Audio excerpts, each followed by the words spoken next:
Failed former President Donald Trump is truly struggling to capture the Gen Z vote after a new Harvard-Harris poll came out showing that his support among people aged 18 to 24 has collapsed in the recent months. I'm going to explain why any Gen Zer would support Donald Trump, but first, let's take a look at this trend. In December, 48% of people aged 18 to 24 said they support Donald Trump. In January, that dipped to 43%.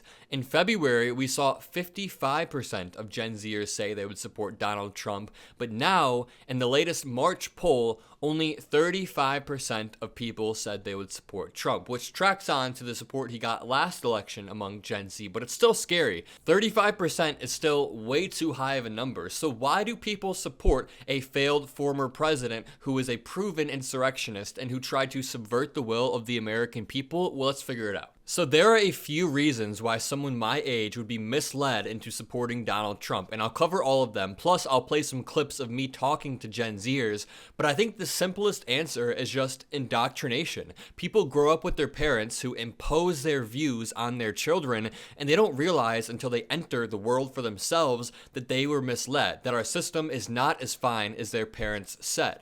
It only takes a few years of living on your own to start to shed some of your previously held beliefs. So for example, almost every single one of my Gen Z friends, even my friends back in my home state of Indiana who still support Donald Trump, have liberal beliefs at a very fundamental level. When I talk to them, they say they support gay marriage, they believe in climate change, they're pro-choice, but they haven't yet had the necessary conversations to help them realize that voting for the Republican Party is against their own interest. Most of my friends who are still hardcore Republicans but hold these liberal values still live with their parents, or they were living with their parents a year or two ago, so they haven't burst out of that bubble yet, and they think that Donald Trump is the one who is going to save them. There's also a large sect of Gen Zers who are just so disillusioned and so anti-establishment that they want Donald Trump to get into office and tear everything down. They believe in this accelerationist theory where things aren't working for me now, and Donald Trump is promising to run as an outsider and drain the swamp. He's going to come in and fix everything, as opposed to Joe Biden, who sort of represents the establishment, even though he's the one that has really helped our generation when it comes to student loans, when it comes to climate change, when it comes to infrastructure, when it comes to everything. Joe Biden is obviously the better choice, but it's about having these conversations with people, because if we're not able to do that, then the Republicans start to drive the narrative. And when you have people like Andrew Tate, that unfortunately a lot of young guys tend to look up to, and Andrew Tate says that the Republican Party is the macho party and Democrats are full of weaklings, then young boys will tend to gravitate towards the Republican Party. And of course, there are plenty of strong men and women in the Democratic Party and even voters for the Democratic Party, but there's this perceived vacuum of masculinity when talking about Democrats. So when I talk to my friends, they're like, oh, Joe Biden is old and weak, whereas Donald Trump is able to posture and he actually goes for the neck. So they perceive Donald Trump as more masculine, when in reality, Donald Trump is one of the biggest whining crybabies I've ever seen. I mean, one of his claim to fames in politics was coming up with nicknames for people he didn't like.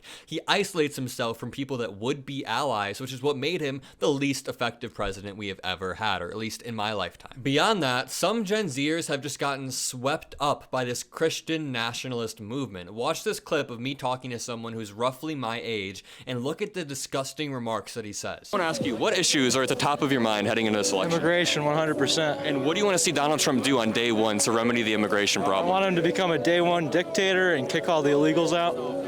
Interesting. And why? What do you want to see him? Why do you want to see him do that? Well, because these people who are coming here are not assimilating to our traditional American Anglo culture, and they are frankly ruining it. They're poisoning the blood of the country. I'm quoting Donald Trump. This kid is so damn indoctrinated that he doesn't even know what he's saying. He has a hat on that says America first, but all of his beliefs are the antithesis of what America stands for. I mean, he says women shouldn't be able to vote. He says that we are not a democracy. He wants Donald Trump to become a day one dictator. There's a lot of cognitive dissonance going on, and these are ideas that we have to fight against, because Donald Trump's pitch right now is essentially, hey Gen Zers, I might not help with student loan relief, and I might strip away EPA protections and cut your future future Social Security, but I am a racist and I occasionally rape people and then sexually assault people. I mean, that is who Donald Trump is, and I don't know how it appeals to anybody, but what you have to understand is that if there is a Gen Zer who says they support Donald Trump, they don't even understand. They don't fully understand what they are saying and how they have been tricked into voting against their own interests. So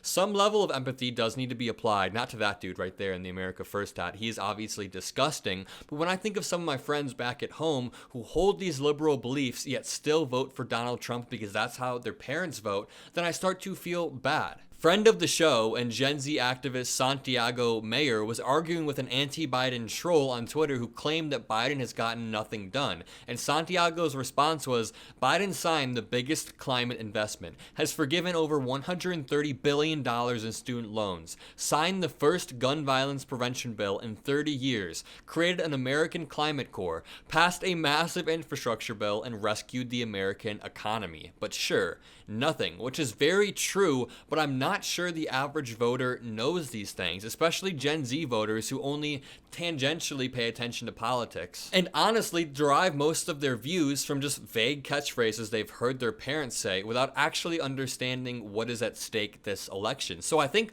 part of the onus is on us to be relentlessly spreading this message about Project 2025, about these lifestyle threats that Republicans are proposing. Think about Florida, the model that Governor DeSantis created, where he would attack trans people, attack LGBTQ people, strip back climate change protections, and even ban schools from talking about things like Black history or psychology courses, AP psychology courses. And now Republicans are trying to take this model created by Ron DeSantis in Florida, where he strips away people's rights in the name of battling wokeness, and they're trying to apply it on a national scale. So once we start explaining to people my age that may kind of support Trump that there are lifestyle threats at play, you won't be able to live how you lived before if Republicans take over and enact Project 2025. I think that's when we start to see real progress. So a really potent example that I have is one of my friends from high school who grew up in a Republican household, and over he had it hammered into him that Republicans are better for the economy, they're better for everything. And when he turned 18, he voted for Donald Trump in 2020. But after a few years of conversations with him, I mean, I talked to him about politics every single day, and I've introduced him to these new liberal viewpoints, or I've shown him that he actually holds liberal viewpoints but just didn't realize it. So when I say, don't you think it's messed up that Donald Trump tried to attempt a coup on January 6th, that John Eastman created a unconstitutional legal theory, and then pressured different election officials across the country into picking this fake slate of electors and again subverting the will of the American people, now my friend understands what is at stake, and he actually converted from a Trump voter to a Biden voter. He said he will vote for Biden this election no matter what, and this was a result of our daily conversation. So these conversations are important. It is possible to break people out of their bubbles. And listen, if someday he wants to return to voting Republican and vote for a Mitt Romney type, you know, that is okay. If you're economically conservative and that's what you truly believe,